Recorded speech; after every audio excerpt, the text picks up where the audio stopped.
What's going on, everybody? This is Stubbs from Retro Handhelds, and we have another in our low-end gem series. This is going to be the PowKiddy X51. I was intrigued by this when I saw it on AliExpress and Amazon because it had a lime green SKU, and I haven't covered the X51 before. This is one that has sort of been under the radar. It usually comes in these atrocious, like Gen 1 Nintendo Switch blue and red coloring. This is going to be a very brief unboxing review, and we'll see kind of what we think. Let's dive in.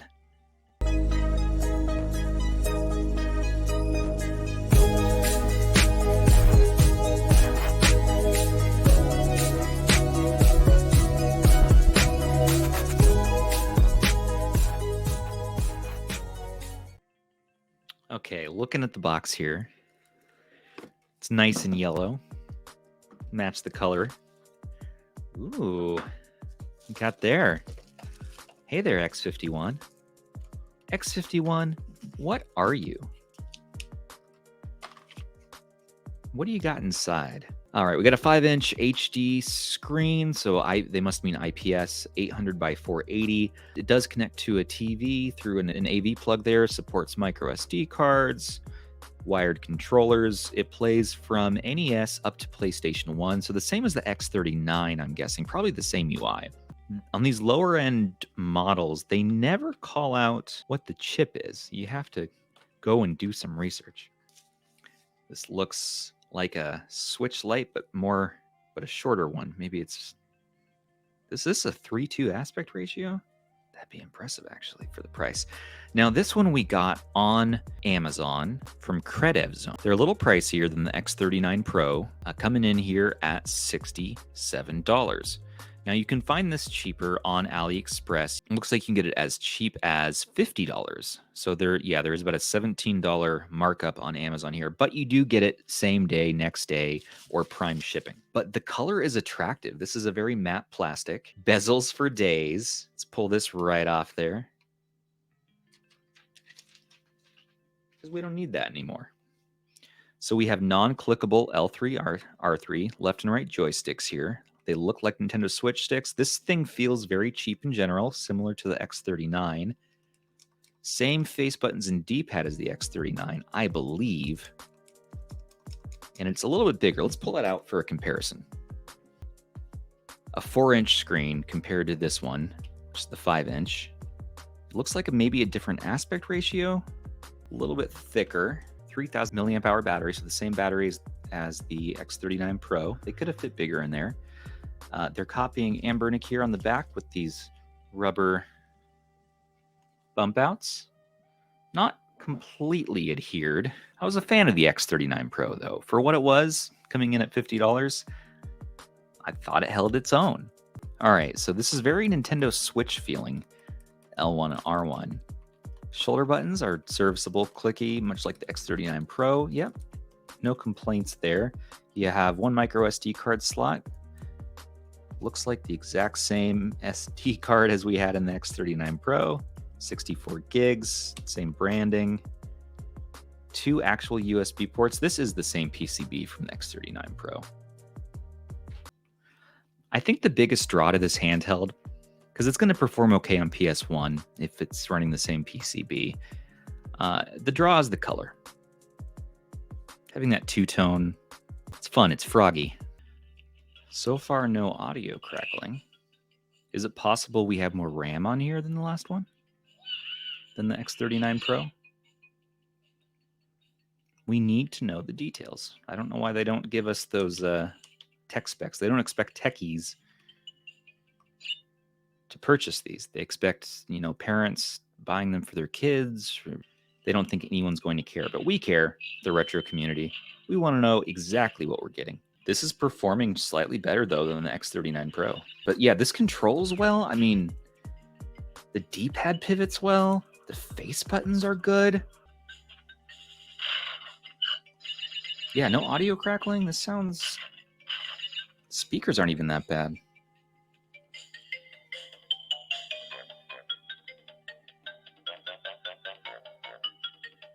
This might be a low-end gem.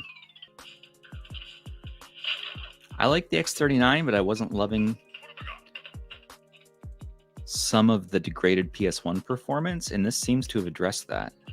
The only thing that holds me back is buying it on Amazon, because now you're in the competition with the RK 2023 in that price point. I think there's some modding that we could do with this. I think we could kind of spruce this up a bit. It's actually more ergonomic. These are coming in handy right now as I rest my fingers on them. I think we got our first low-end gem in the series. It's lightweight, you know, it's like toy-ish lightweight. Has some sort of wonky aspect ratio though. I'm not sure what this aspect ratio is. I think it's 3:2. Ooh, Klonoa. This was one of our games of the month not that long ago. Join our Discord, discord.gg/retro handhelds if you want to get involved in our game of the month. It's like a book club we have, except we maybe argue a bit more and have fun speculating over and debating over old games. And, you know, you get free points, which earns you some RH merch, bragging rights, some special roles, and it allows you to do single-player games multiplayerly. Is that a word? In the software... Oh, so that's the menu button on the left there. In the software, we do have save states, load states. I don't see an option for fast forward, but we do have sound on or off, key mapping, joystick switching from digital to analog, and then reset the settings. So very bare bones operating system here. I believe the same one we see on many others in this price range. But there's something about this one that I like more than the previous ones that I've been trying. No, it's not just the color, although that's probably some of it. I don't know. Buttons feel good. We're getting that usual PowKiddy D-pad and face buttons. I think they use on pretty much their entire range of devices. Feels like.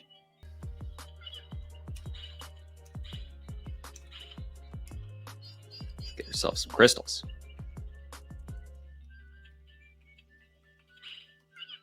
The screen quality looks good, though. It's actually fairly bright and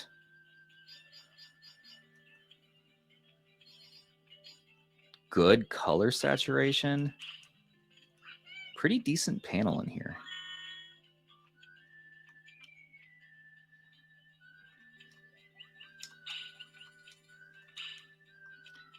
My other complaint about this operating system in general is that there's no brightness controls, and there's no physical brightness controls. So playing this in bed might be a no-go. It's going to be too bright.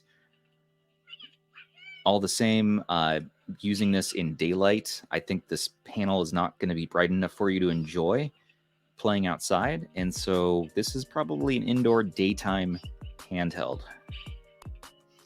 Now, since it does have a micro SD card, you should be able to load your own ROMs on here. Your own legally acquired game backups.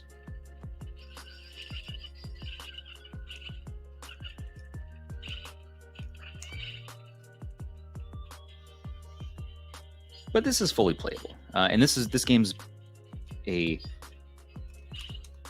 good experience right now. Let's try save game. Yep. Load game. Let's just test that out. Yep, that works.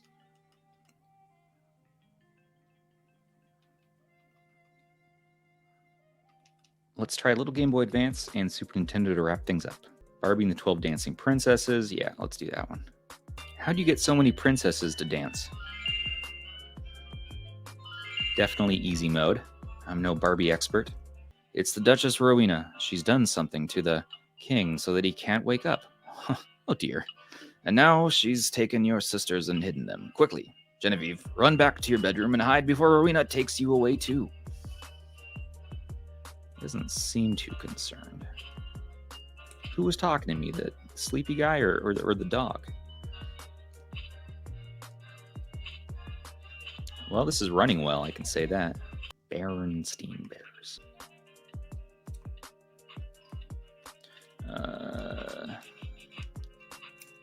This is not a game I'm... Oh, we gotta push the box.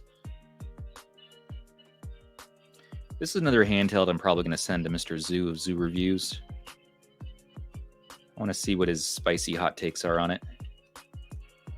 He's probably gonna call me a low-end gem stan for that PowKiddy goodness, but I don't care. I don't care what Zoo thinks, and He's not my real mom anyways. A Super Nintendo. Should do some Aladdin. One of my all-time faves. That's internet slang for the word favorites. One of my all-time favorites.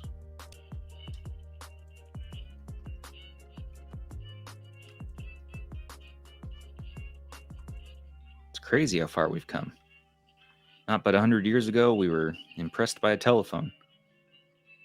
Now, we're emulating all of our childhood classics to avoid the never-ending void that is inevitable. Okay, Aladdin goes up here. No screen tearing, so again, like the X39 Pro, this is holding up well. SNES performance so far feels good. I don't feel frame skip on.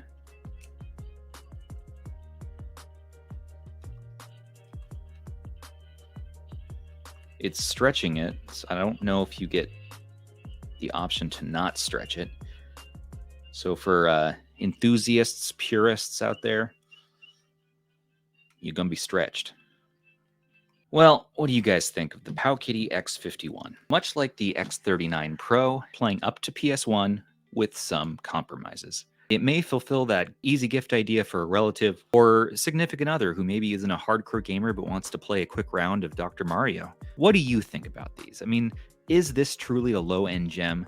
I'm going to have to rate it yes. This is a low-end gem. X39 Pro, maybe almost there. Pick this up in our description if you want one of these for your own. The one from AliExpress is going to be your better bet. Price-wise, only $50. That is a low-end gem. At the $67, $70 price range, there are other options that are just going to be better. The RK2023 from PowKiddy themselves is going to be a much better option in that range. There are a lot of different fun SKU options. There's not only green. They do have that Gen 1 switch, red and blue, if you like that. They have an all-black one if you want it nice and simple. And then they have a green and blue variant that's kind of turquoise green on the right side and forest green on the left side, but not bad. Well, everybody, until the next one, thank you again for watching. Thanks to our subs and patrons. We couldn't do it without you. And also, please do like, comment, and subscribe if you're enjoying our content. We will be back with more retro handheld goodness all of the time. It don't stop around here. This has been Stubbs with Retro Handhelds. Take care of all your handhelds and take care of each other. Okay, bye.